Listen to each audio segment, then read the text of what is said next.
Welcome to Manipuri Wari YouTube channel asibu yengbiriba amadi subscribe tawiriba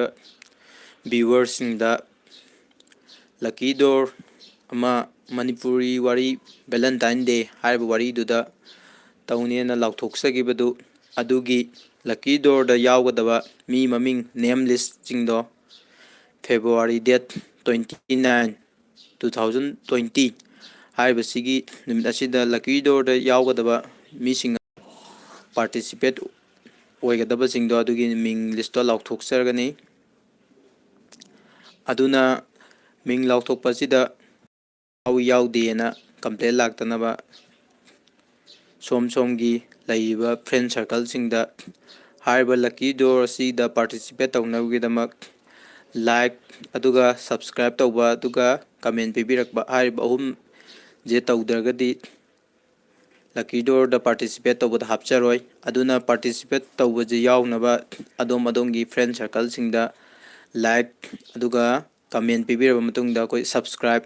bijingje tawsanbiro date February date 29 bauki manungda lakpa comment sing aduga like subscribe tawrakpa sing pulap ming list ama semaga mayamda lauthoksergani haiba listing si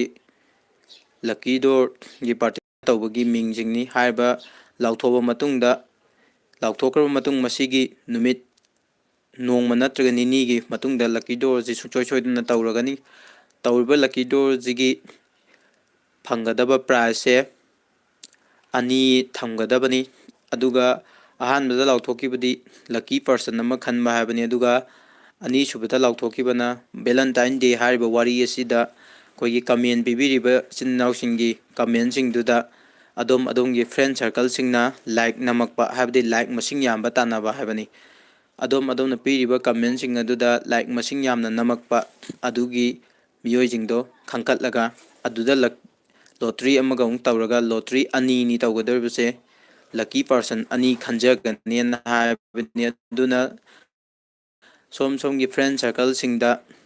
Lucky Door si participate tawnabagidamagta paudo haibiro aduga comment like subscribe tawhanbiro date 29 phabugi manungda date 29 da mayamgi list soidana channel asida lauthokseragani